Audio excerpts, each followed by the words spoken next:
Meus irmãos, vamos abrir a palavra do Senhor em Romanos, capítulo 15. Crianças podem sair, desculpa, Sim, crianças.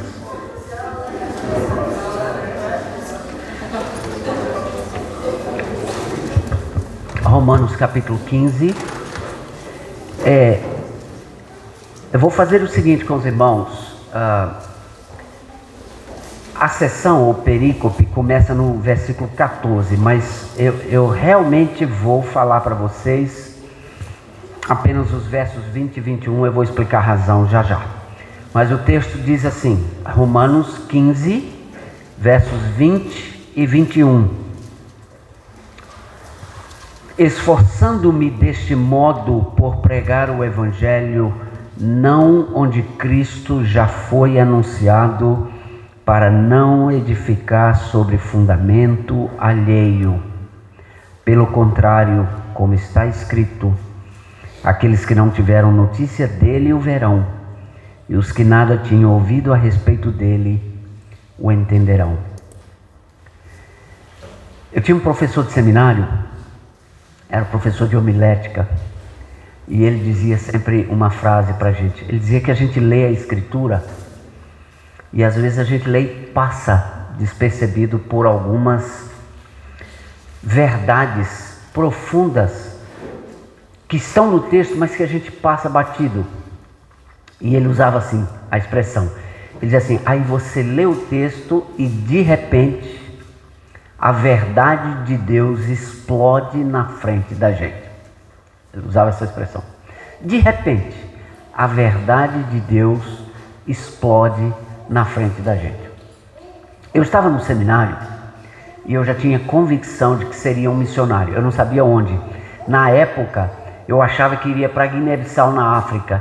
Cheguei a ter um mapa do país Guiné-Bissau na parede do meu quarto. Orava diariamente por Guiné-Bissau e sonhava com o dia que iria a Guiné-Bissau. Acabei não trabalhando em Guiné-Bissau. Depois Deus me deu assim um consolozinho. Ele me permitiu ir a Guiné-Bissau, participar de projetos de tradução lá. Então eu ia 2 vezes por ano para orientar nativos de Guiné-Bissau nos projetos de tradução deles. Já foi uma experiência extraordinária e tudo, mas acabei não indo lá.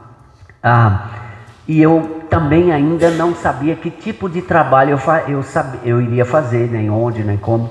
Sabia que ia ser missionário. E de repente a verdade de Deus explodiu na minha frente nesse texto. Simples assim. O reverendo Francisco Leonardo, que é esse meu mentor, um missionário holandês de quem eu falo muitas vezes, nos dava aula da exegese de Romanos. E ele disse assim, cada um de vocês vai escolher um texto, uma perícope, e vocês vão fazer uma exegese desse texto. E eu comecei a ler Romanos e orar e dizer, Senhor, eu vou fazer uma exegese sobre o quê? Romanos é tão profundo e tão grande e tal, o que eu faço? E comecei a ler Romanos e de repente esse texto explodiu na minha frente. E explodiu a ideia do ministério pioneiro. Porque é exatamente isso que o apóstolo está falando. Ele está dizendo assim que ele se esforça por pregar o Evangelho não onde Cristo já tenha sido anunciado, e há várias coisas que a gente precisa examinar nos termos que ele usa aqui, mas basicamente o que o apóstolo Paulo está dizendo é que a marca do ministério dele, e ele não está dizendo aqui que todo mundo vai fazer a mesma coisa, que essa é a única forma de se exercer o ministério. Depois eu explico para vocês por que eu creio nisso, que Paulo não está sendo normativo no sentido de dizer que todo mundo tem que ser um pioneiro. Não, ele não está dizendo isso, mas ele está dizendo que ele é um pioneiro.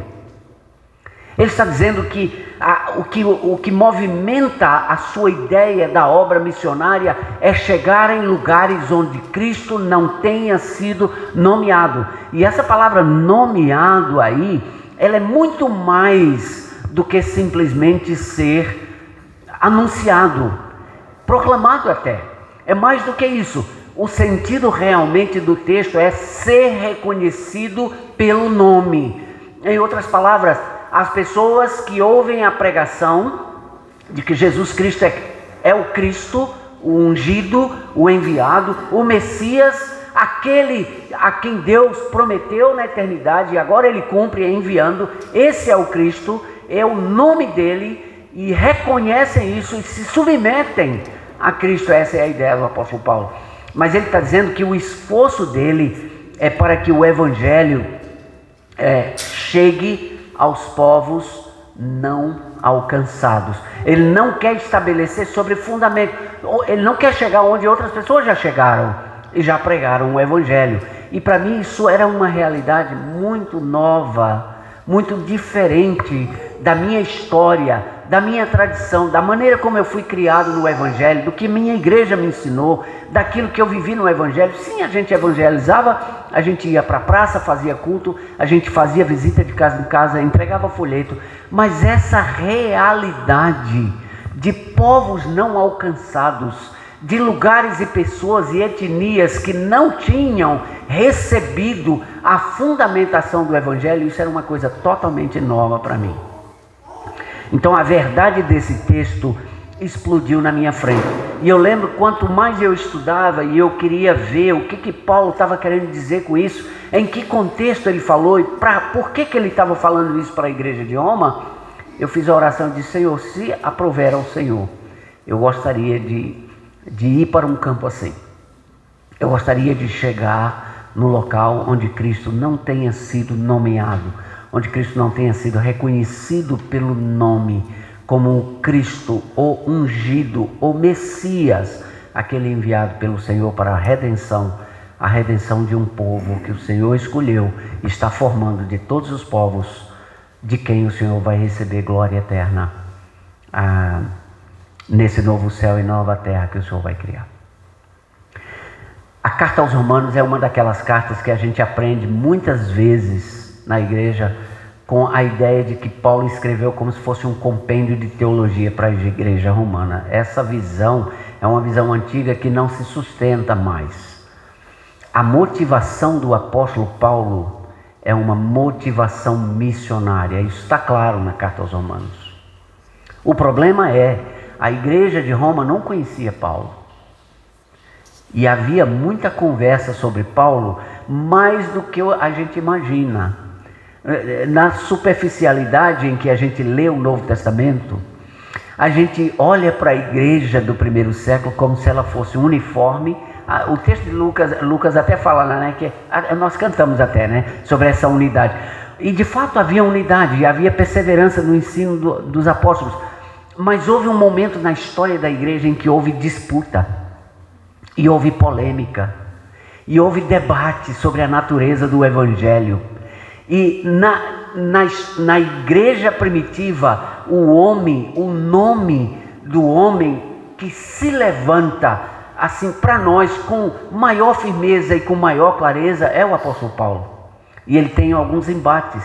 E ele tem alguns embates com pessoas de dentro da igreja, porque havia um problema na compreensão do evangelho. Esse evangelho é para quem? E ele é o quê? É a respeito de quê? E o apóstolo Paulo então escreve a carta aos Romanos. Na minha perspectiva, Paulo escreve aos Romanos para dizer assim: eu tenho um propósito. Esse propósito é missionário. Mas eu sei que vocês não me conhecem pessoalmente. E eu preciso esclarecer para vocês qual é o evangelho que eu prego. E aqui vai uma lição muito importante para vocês como igreja. Eu sei que pelo pastor que vocês têm, vocês vão estar tranquilos nesse sentido, mas é uma lição muito importante para nós. Quando escolhemos missionários como parceiros para serem enviados, é muito importante que nós saibamos qual é o evangelho que esse missionário está pregando. Esse é o fundamento do critério que vocês devem usar para enviar um missionário para o campo. Não é sangue, viu, irmãos? É o evangelho. Qual é o evangelho que ele prega? É um evangelho da prosperidade que eu estava falando agora há pouco? É um evangelho que Jesus é uma espécie de mágico da lâmpada? que está aí, veio ao mundo para satisfazer os nossos desejos, as nossas vontades e os nossos quereres? É isso? É esse evangelho que o camarada está pregando? Ou ele está pregando um evangelho bíblico, sólido, do qual o apóstolo Paulo diz assim: eu não me envergonho, porque é o poder de Deus para a salvação de todo aquele que nele crê. Então, a carta aos Romanos é uma descrição do evangelho que o apóstolo Paulo prega. Mas se você continuar lendo o capítulo 15, ele vai dizer assim: irmãos, eu estou escrevendo para vocês porque eu quero compartilhar essa bênção, porque eu tenho um objetivo. Eu planejo ir para a Espanha e eu gostaria que vocês se associassem comigo na minha missão à Espanha. Paulo está propondo uma parceria à igreja de Roma. Ele quer ser enviado pela igreja de Roma. Biblicamente falando, no Novo Testamento, o Espírito Santo escolhe aqueles vocacionados para ministérios e obras específicas, e o Espírito Santo comunica à igreja e a igreja envia. Essa é a teologia do apóstolo Paulo. Cada igreja que ele plantou, ele ensinou essa igreja a ser uma igreja enviadora. Entende? E Paulo mesmo chegou a ser enviado, associado, não é? Como ele diz lá, por exemplo, na igreja de Filipos. Até no momento em que ele está preso, a igreja de Filipos está com ele, está dizendo: olha, Paulo, a gente não conseguiu antes, mas agora está aí, meu irmão, a bênção, a oferta. E Paulo escreve para agradecer e para dizer: que maravilha que vocês estão associados comigo esses anos todos. Que bênção que vocês tiveram a oportunidade de trazer isso. Eu recebi, eu estou satisfeito, vocês estão aumentando o galardão de vocês em fazer isso, porque vocês estão promovendo o evangelho, vocês estão promovendo o evangelho de salvação. Então, meus amados irmãos, é muito importante que ao desenvolver uma visão missionária, vocês entendam que o evangelho tem que estar no centro. O evangelho não é simplesmente um conjunto de crenças, mas o evangelho é a apresentação de uma pessoa, do Salvador Jesus Cristo. E esse Salvador veio como enviado de Deus para a redenção da humanidade. E o apóstolo Paulo então escreve para essa igreja e ele diz assim: olha, eu já não tenho mais campo nessa região aqui, porque desde Jerusalém até o Ilírico eu preguei o evangelho. Eu me esforcei para pregar o evangelho, porque eu me esforço para pregar o evangelho não onde Cristo já tenha sido anunciado, para não edificar sobre fundamento alheio. Então, rapidamente eu quero apresentar três argumentos aqui que são importantes para nós, se queremos ser uma igreja missionária. Como eu disse, nem todo mundo vai para campo pioneiro, e não é isso que o apóstolo Paulo está dizendo. Como é que a gente sabe disso? Normalmente a carta do apóstolo é dividida em duas partes. Uma parte que ele apresenta mais teórica, mais teológica, e uma segunda parte em que é prática, em que ele interage com a igreja para a qual ele está escrevendo. Essa parte é a parte da interação. Essa é a parte da parte pessoal. Então o apóstolo está dizendo: olha, esse é o meu ministério. Eu lembro quando eu li um comentário de Calvino, eu não interpretei corretamente o que Calvino estava dizendo sobre esse texto, quando ele disse assim: isso aqui se refere a Paulo. E eu reagi, eu disse: como assim se refere a Paulo? Isso se refere a gente também, não é? Mas o que ele estava dizendo era isso, que Paulo não estava dizendo que todo mundo da igreja tem que ser pioneiro, que todo mundo tem que sair e pregar o evangelho para um povo não alcançado, porque isso é obra do Espírito Santo. É o Espírito Santo que escolhe na igreja, ele separa algumas pessoas para esse tipo de atividade, mas aqueles que são chamados para essa atividade, eles devem ser reconhecidos pela igreja, eles devem receber a parceria, o apoio e o sustento e o envio da igreja, para que eles então realizem essa parte do ministério que cabe à igreja e que é depositada na mão de pessoas específicas a quem o Espírito Santo de Deus determina. Então, quais são os 3 princípios missiológicos que a gente pode aprender aqui? Esse verbinho aqui, ó, esforçando-me deste modo, na verdade, eu entendo a razão porque João Ferreira de Almeida traduz como esforço, mas literalmente o sentido aqui é de uma questão de honra. Para o apóstolo Paulo, a evangelização é uma questão de honra. Tem duas interpretações possíveis aqui. Questão de honra no sentido dele dizer assim: para mim é uma questão de honra proclamar o evangelho aos povos não alcançados. Mas há intérpretes que imaginam que Paulo também poderia estar dizendo: para mim é uma grande honra pregar o evangelho. Eu prefiro ficar com essa ideia de que para ele o evangelho é uma questão de honra, a proclamação do evangelho. E a honra era um tema extremamente importante no Império Romano. No tempo do apóstolo Paulo, a busca por honra era uma coisa profunda na cultura. E as pessoas buscavam honra, mas eles buscavam honra no meio, por exemplo, da sua riqueza.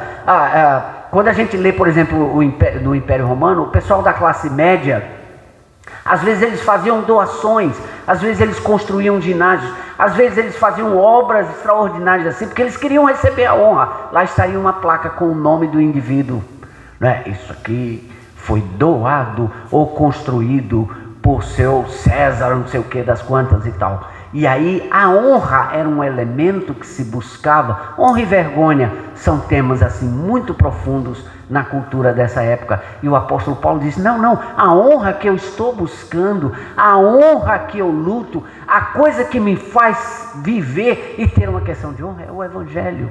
É a proclamação do evangelho em lugares onde Cristo não tem anunciado. Eu acho que por isso Ferreira de Almeida traduziu como esforçando-me. É uma questão de esforço. Eu tenho que me esforçar para fazer o evangelho entre os povos não alcançados. Quando você lê o currículo do apóstolo Paulo na segunda carta aos Coríntios, irmãos, sinceramente, sabe qual é o meu risco? E eu tenho que me policiar continuamente eu tenho que me policiar. É que eu sou muito fã de Paulo. Eu sou fã de Paulo. Agora a minha pesquisa de mestrado é sobre Paulo. A exegese que eu fiz lá atrás, 345 anos atrás, sobre Paulo. E eu fico dizendo: gente, eu quero ser como esse homem. Outro dia alguém falou: cuidado, esse negócio de querer imitar Paulo. Aí eu mandei o texto para ele assim: sejam meus imitadores como eu sou de Cristo. Toma!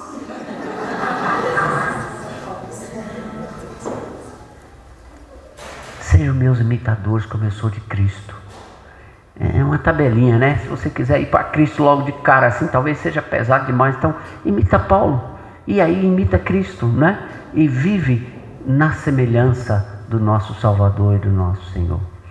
E aí eu leio Paulo e eu fico dizendo: gente, esse homem era um homem muito obstinado. Ele diz assim: eu faço questão, para mim é uma questão de honra, eu me esforço, eu me esmurro. Tem lugar que ele diz assim: eu trago no meu corpo as marcas de Cristo. Gente, esse cara chega numa cidade, ele prega o evangelho e o pessoal desce o porrete nele. E ele está lá fora da cidade jogado, feito morto. Você já leu isso, livro de Atos?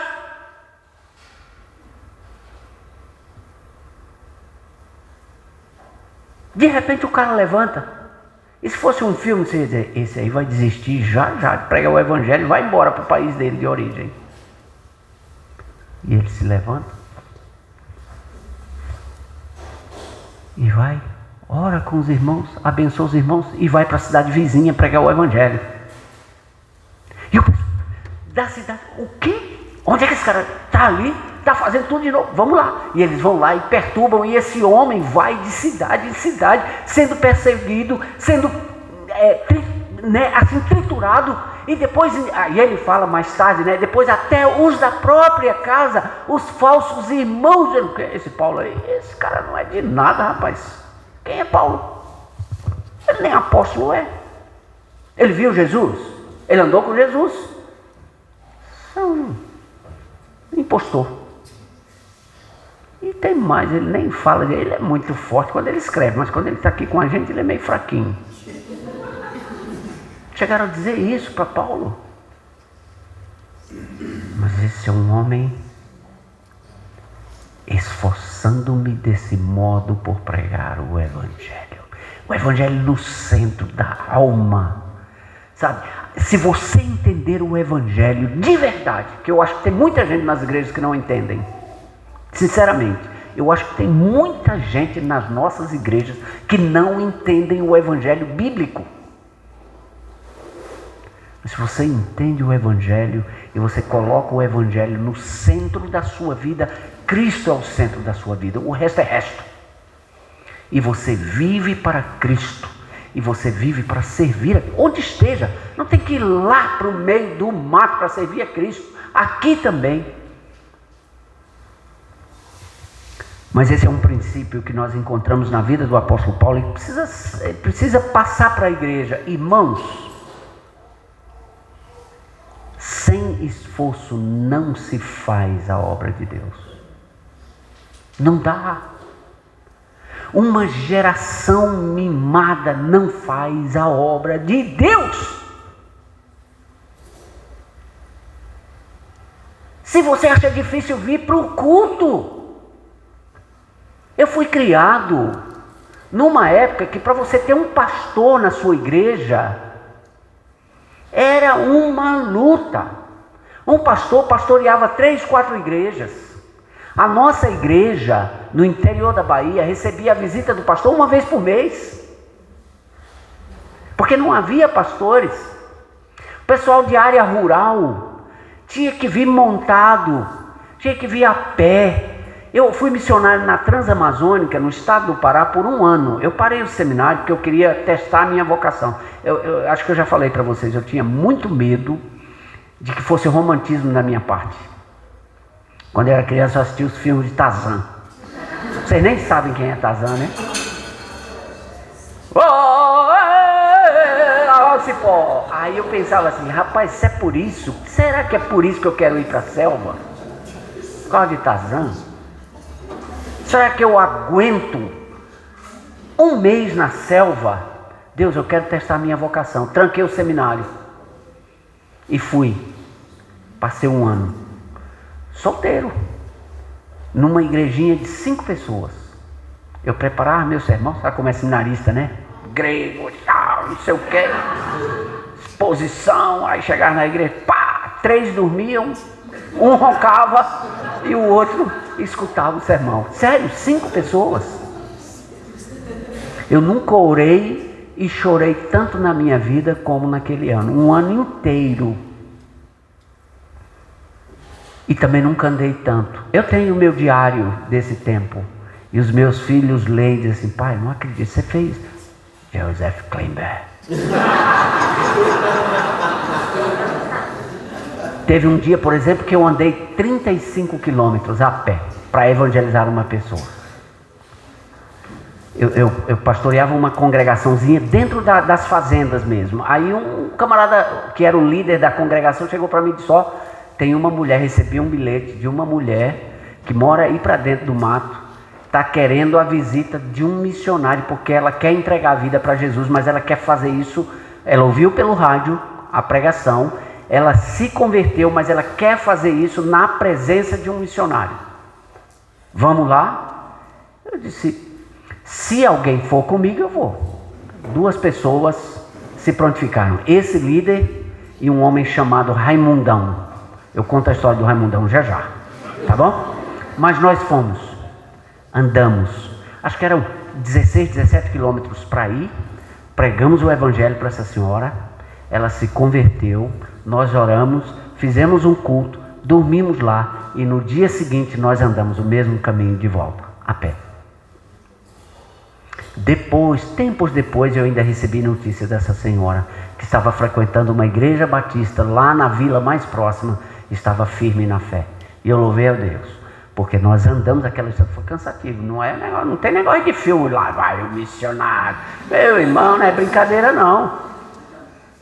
Sim, e o Raimundão? Um dia eu estou nessa vila, E à tarde eu disse, eu vou sair, vou fazer evangelismo, entregar folheto e vou convidar o pessoal para o culto à noite. Isso é no interior mesmo. Aí, cheguei na casa de um senhor, sentado num banquinho do lado de fora, sem camisa, só de calção. Eu, boa tarde, ele, boa tarde.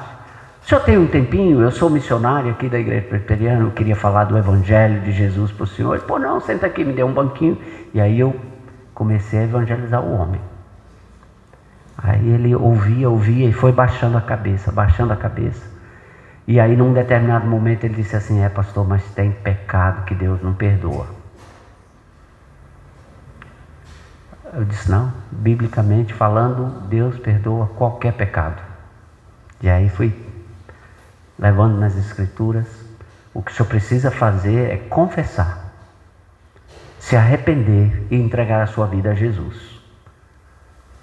E ele foi mudando o semblante, aí teve uma hora que ele falou assim, eu quero entregar minha vida para Jesus. Então vamos orar. Aí oramos com ele. Ele disse, vai ter o culto hoje à noite? Eu disse, vai ter o culto. Ele disse, hoje à noite eu vou lá. Eu vou, porque eu quero ir na frente para dizer para todo mundo que eu quero ser um crente em Jesus agora. Rapaz, eu fui no céu, feliz da vida. Aí cheguei para casa do rapaz onde eu estava hospedado, e cheguei e falei para ele, sabe, naquele meu momento pentecostal, que de vez em quando acontece, ganhei uma alma para Jesus. Ele disse, que bênção, quem? O nome dele é Raimundão. Quando eu falei assim, o nome dele é Raimundão, o homem quase caiu de costas. Eu disse, o quê? Você foi na casa do Raimundão? Eu disse, fui. Qual é o problema? Você sabe quem é Raimundão? Eu disse, não, graças a Deus.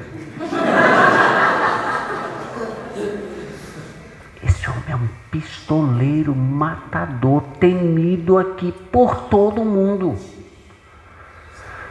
Senhor, muito obrigado, que eu não sabia disso, porque se eu soubesse eu não teria ido lá. Então, graças a Deus. Aí pronto, né?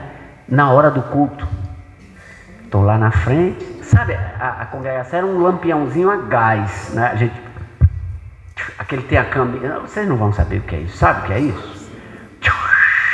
Aí acende aquele negócio, né? Estou lá, comecei o culto, tá beleza. De repente eu vejo, o Raimundão chegou com a esposa e a filha, sentaram no último banco. Aí eu dirigi o culto, preguei. Como um bom presbiteriano, eu digo assim, vamos ficar de pé, orar e encerrar o culto. Aí o povo ficou em pé e o Raimundão, pastor, o senhor lembra que eu falei hoje à tarde para o senhor, que eu vinha hoje para a igreja? Eu queria dizer para todo mundo aqui, que eu entreguei a minha vida para Jesus, eu sou uma pessoa diferente, Ele já me perdoou, e não só eu, mas minha mulher e minha filha também querem entregar a vida para Jesus. Glória a Deus, vem aqui na frente, oramos por eles e tal. Esse Raimundão passou a ser meu guarda-costas naquele campo ali. Então quando a gente foi evangelizar aquela mulher, e eu disse, quem vai comigo? O Raimundão disse, eu vou. Eu digo, pronto, estou tranquilo. Quem vai mexer com o missionário se ele está com o Raimundão? Esforçando-me desse modo por pregar o evangelho não onde Cristo já fora anunciado. Irmãos, eu vi muita gente de área rural andando 3, 4, 5 quilômetros para participar de um culto. E hoje a gente tem carro, energia elétrica. Aqui vocês não precisam nem de ar-condicionado, né? Porque tem um friozinho bom desse, né? Mas lá no norte as igrejas todas estão pondo ar-condicionado, porque o calor é muito grande, né? Então você chega na igreja climatizada, cadeira confortável, né? Culto aí de 1h30, e ainda tem muito crente que não vem à igreja. Sem esforço não se faz a obra de Deus. Sem esforço não se faz missões. E a gente vê isso no apóstolo Paulo, a gente vê isso no apóstolo Pedro, a gente vê isso na igreja do Novo Testamento, a igreja que era motivada pela consciência de quem eles eram e de o que deveriam fazer. Então, o evangelho precisa nos impulsionar a uma vida de sacrifício. O evangelho deve nos impulsionar para uma vida de serviço a Cristo. Se nós não estamos servindo a Cristo, há um problema ou de compreensão da natureza do Evangelho, mas pode ser que você em algum momento tenha de fato compreendido o Evangelho, mas você tenha se acomodado em relação ao Evangelho. Então nem sempre é problema de compreensão, às vezes é problema de acomodação. E a gente precisa dar uma sacudida, porque esse é um princípio fundamental que nós encontramos. O segundo princípio que nós encontramos aqui está no versículo 21, e eu já falei bastante sobre isso, eu não vou me estender aqui. Pelo contrário, como está escrito. Se você for fazer uma análise do Novo Testamento, vocês vão perceber que a igreja do Novo Testamento não está inventando nada. A igreja do Novo Testamento está se fundamentando na compreensão que eles têm do Antigo Testamento. O apóstolo Paulo aqui está citando Isaías, mas ele cita continuamente as escrituras do Antigo Testamento, porque ele diz assim: o que eu estou anunciando para vocês é o que Deus prometeu, e é o que ele revelou, está fundamentado nas escrituras, e é por isso que eu sempre enfatizo que a obra missionária precisa ser fruto da nossa consciência bíblica. É isso, está escrito. A evangelização dos povos não alcançados é algo que está no Antigo Testamento, propósito de Deus, plano de Deus. Deus não foi pego de surpresa pela rejeição dos judeus. Vocês não querem? Agora eu vou mandar, vão para os gentios. Não! A proclamação a todos os povos faz parte da natureza do Evangelho. E o apóstolo Paulo diz isso. Ele diz: como está escrito. O que está escrito? Aqueles que não tiveram notícia dele o verão. E os que nada tinham ouvido a seu respeito entenderão. Está escrito. Isso precisa se cumprir. Então Paulo, muitas vezes, quando ele vai a uma nova sinagoga, num campo daquelas 3 viagens que ele fez, ele diz isso: irmãos, o que nós anunciamos é aquilo que foi dito por boca do profeta. E ele vai e argumenta no Antigo Testamento a natureza do Evangelho, a vinda de Cristo, a determinação de Deus que em Cristo há salvação para judeus, a salvação para gentios. Esse é o único plano de Deus, e esse plano está revelado nas Escrituras. Serviu para os crentes do Antigo Testamento, serviu para os crentes do Novo Testamento, é o único método de salvação. Esse método vale para todas as épocas, para o Antigo Testamento, para o Novo Testamento, e vale para todos os povos. E aqui eu digo: sem Bíblia não se faz missões. A igreja não pode se basear por qualquer outro motivo que não seja a Escritura para fazer a sua obra. Nós temos na Escritura um modelo de como ser igreja, nós temos na Escritura um modelo de como devemos agir como igreja, nós temos na Escritura o que é ser igreja, e nós temos na Escritura o que nós devemos fazer como igreja. O problema é que a igreja muitas vezes não está satisfeita com isso, e ela quer um certo entretenimento com outras questões, e às vezes entra em modismo, e a própria obra missionária pode acabar sendo um modismo para a igreja. E toda igreja que faz missões por modismo entra num problema, porque todo modismo passa. E com relação à obra missionária não pode passar, porque ela está fundamentada na compreensão da natureza do Evangelho. Tá bom? Terceiro, último princípio, para a gente terminar. Sem convicção. Eu digo assim: sem convicção não se faz missões. O apóstolo Paulo diz assim: aqueles que não tiveram notícia dele, talvez o verão. É isso que ele diz? Talvez o verão. E os que nada tinham ouvido a respeito dele, talvez o entenderão. É isso que ele está dizendo? Não. Ele está dizendo: verão e entenderão. A convicção de que Deus fará com que essas coisas realizem. E aqui eu vou dar um pouquinho de calvinismo. Porque quando o apóstolo Paulo chega numa nova cidade, o que ele está pensando é assim: Deus tem pessoas aqui. E não foi ele que pensou exatamente nisso, não, porque ele recebeu uma visão, né? Em uma determinada cidade, o Espírito Santo diz a ele: olha, não tenha medo, não tem problema. Eu tenho muitas pessoas nessa cidade. Puxa, eu tenho muitas pessoas nessa cidade. O que ele está dizendo? Jesus falando para Paulo, eu tenho muitas pessoas. Prega, eu tenho muitas pessoas. Aí, meus irmãos, quando eu estou pregando numa tribo indígena, e que você prega e ninguém se converte, você está assim. Aí eu ouço aquela voz. Eu tenho pessoas aqui. Continue pregando. Continue pregando. Ofereça o Evangelho. O seu papel é oferecer gratuitamente o Evangelho. Deixa o resto comigo. O Espírito Santo. Eu já me peguei no campo missionário querendo ajudar o Espírito Santo. Já. Olha, Senhor, olha para aquele rapaz. Mas seria tão bom se ele se convertesse. Toca nele, Senhor. Toca nele, seria muito bom. Nossa, esse cara seria um pastor maravilhoso aqui na igreja, porque ele fala bem, ele tem liderança, isso, aquilo. Aí eu fico, toca nele, Senhor. Aí a hora que Jesus, eu tenho pessoas, calma, deixa comigo. Continue pregando, continue oferecendo o Evangelho. Meus irmãos, às vezes em atitudes tão simples, que você pode fazer. Por exemplo, você pode trazer um amigo para a igreja aqui, não é? Você pode chegar para o seu colega de trabalho e dizer assim: escuta, nós vamos ter uma programação na nossa igreja, você não quer ir com a gente?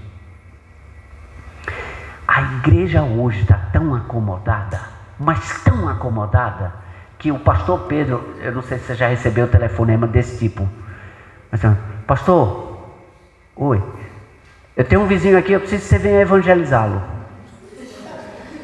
né? Pastor, ora aqui para o fulano de tal. Meu irmão, ore você. Evangelize você. Não, mas pastor é pago para isso. A gente sustenta ele, é para ele evangelizar.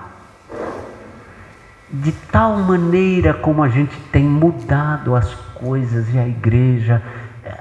Sabe o que é que nós estamos fazendo? Tem um grupo de pessoas no Brasil orando por um avivamento genuíno na igreja brasileira. Nós precisamos de reforma e avivamento. Reforma porque estão mudando o Evangelho. Avivamento porque tem gente que está morta. Está andando, mas está morta. Está se arrastando na fé. E igreja em que as pessoas se arrastam na fé, não fazem missões, não evangelizam, porque elas só estão olhando para si mesmas. Elas não estão olhando para Cristo, não estão olhando para o Evangelho. Então elas estão sobrevivendo. A igreja que nós encontramos fazendo missões é assim. É uma igreja como isso aqui, que se esforça, tem convicção plena nas Escrituras e que tem muita certeza de que não vai falhar. Não vai falhar. Para terminar mesmo, quando Jesus disse assim: eu estabelecerei a minha igreja e as portas do inferno não prevalecerão contra ela. Do ponto de vista histórico, o que Jesus estava falando era humanamente impossível, absurdo, dado o tipo de gente que ele escolheu. Os primeiros discípulos de Jesus não eram brincadeira, não. Muita inconstância, muita incompreensão. Jesus está voltando para o céu, os caras estão preocupados com o reino de Israel. Senhor, e quando é que o Senhor vai restaurar? Eles, isso aí não compete a vocês. Vocês vão receber poder do Espírito Santo e vocês vão ser minhas testemunhas, tanto em Jerusalém como em todas as 10 de Samaria, até os confins da terra. E tem hora na história, quando a gente estuda a história da igreja, que a gente fica pensando assim: será que a igreja vai falhar? Claro que não. Como é que a gente sabe disso? Leia Apocalipse, capítulo 7. Capítulo 7 de Apocalipse é a prova de que a igreja não vai falhar. Porque na visão que se tem, todos os povos, línguas e nações, tribos, diante do trono e diante do Cordeiro, em adoração e louvor, cumprindo aquilo que é o propósito final da humanidade, glorificar a Deus e gozá-lo para sempre. Amém? Nós sabemos que a igreja não vai falhar. Deus terá sempre a sua igreja avivada, revivida, para que ela cumpra o seu papel de proclamar o Evangelho até os confins da terra. E quando a igreja vai assim, ele manda um recado e diz assim: volta ao primeiro amor. Volta ao primeiro amor. Volta ao primeiro vigor. Volta ao primeiro entusiasmo. Como é importante a gente voltar para o primeiro entusiasmo, né? Quando a gente se converte, a gente é tão entusiasmado. Meus irmãos, vamos ser uma igreja viva, uma igreja operosa, uma igreja de convicção, uma igreja que proclama, que não se envergonha do Evangelho, porque o Evangelho é o poder de Deus para a salvação de todo aquele que crê. Amém? Amém. Amém. Pedro.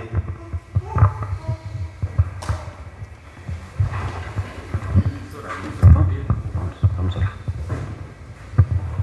Irmãos, vamos ficar em pé? Eu vou orar pela igreja. Antes de orar, eu sei que você vai falar, mas eu já quero agradecer, tá? Eu quero dizer para vocês o seguinte: tem sido um prazer imenso estar aqui com vocês. Vocês são tão generosos. Eu estou falando aqui, eu estou olhando o semblante de vocês, é um negócio único, sinceramente. Então, vocês estão dizendo assim: poxa, o pastor nos abençoou, e eu estou dizendo assim: eles me abençoaram tanto. Vocês estão me abençoando pela atitude de vocês em me ouvirem, tá bom? Que Deus abençoe essa igreja, que Deus abençoe o pastor, minha irmã, que Deus te abençoe a família, abençoe todos vocês. Que daqui a gente veja uma coisa linda de proclamação do Evangelho do outro lado da rua e do outro lado do mundo. Vamos orar?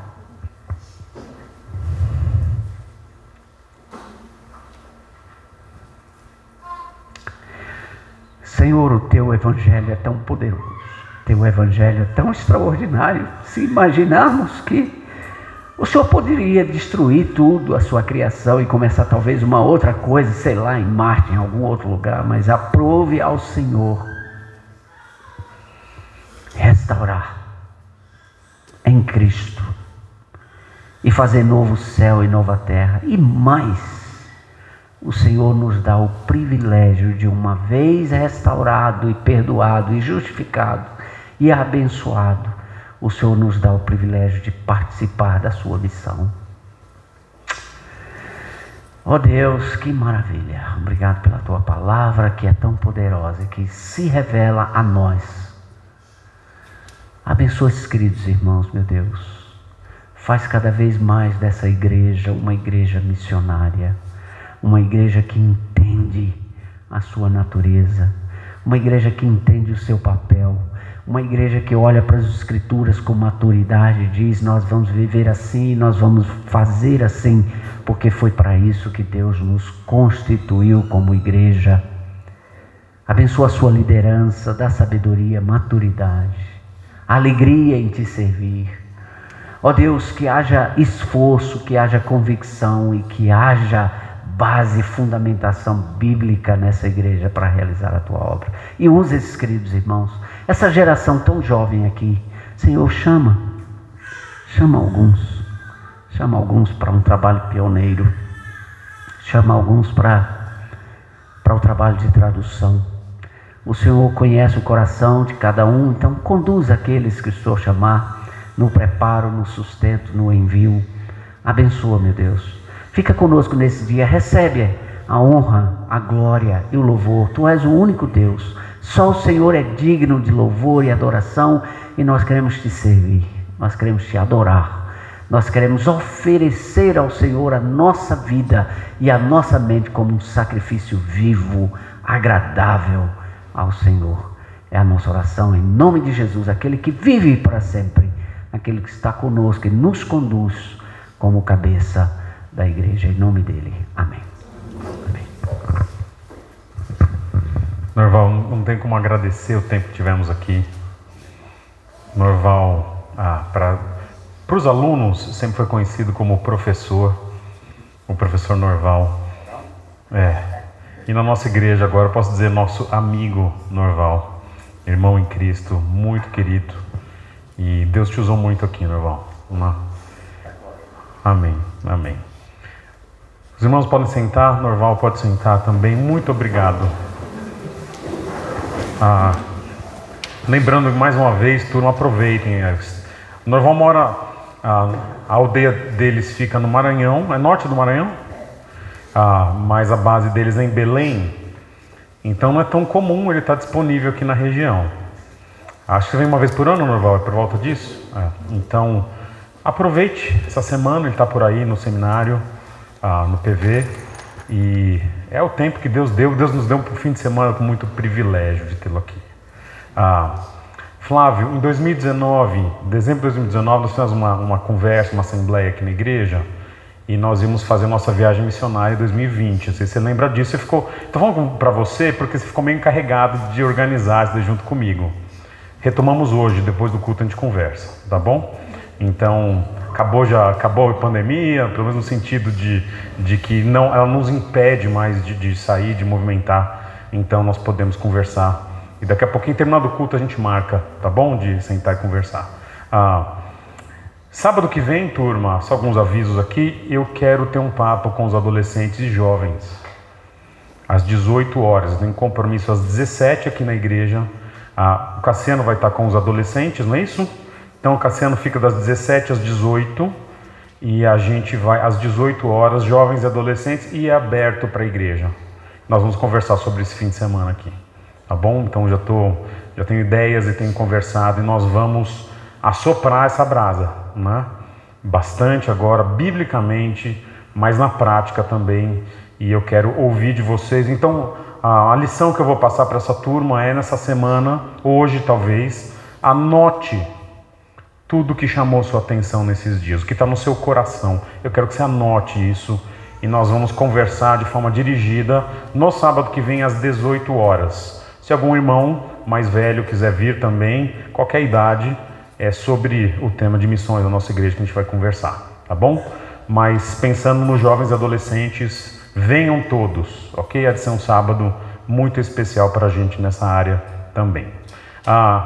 Eu vou então orar, quero desejar às mães aqui um excelente Dia das Mães, né? Hoje não tem a florzinha que a gente normalmente tem, mas ela virá daqui a algumas semanas, quando a gente fizer um evento para as mulheres e para as mães. Mas hoje tem um brindezinho, digamos assim, né, na cozinha.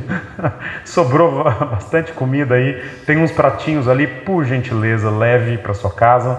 Você tem um lanche da tarde aí, não sei se dá para todo mundo, mas se der, o que puder, leva e ajuda, não deixando estragar aqui na igreja. E também os irmãos podem ter algum lanchinho aí para o domingo, tá bom?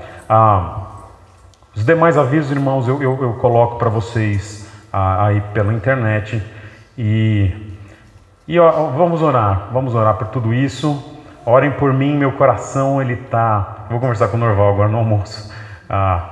Meu coração, ele está inflamado aqui, né? E pensando ali, quando ele começou, o texto explodiu. O texto explodiu de novo. Esse texto explodiu, ele explodiu comigo no seminário uma vez. E ele explodiu de novo. Então, estou abalado aqui, E eu tenho umas ideias já que eu tenho pensado há algum tempo sobre possibilidades da gente voltar para o campo missionário. Vamos conversar, quem sabe. E se não, estamos junto aqui, tá bom? Todos tenham um ótimo domingo. Deus abençoe muito vocês. Foi uma alegria imensa. Deus abençoe. Valeu.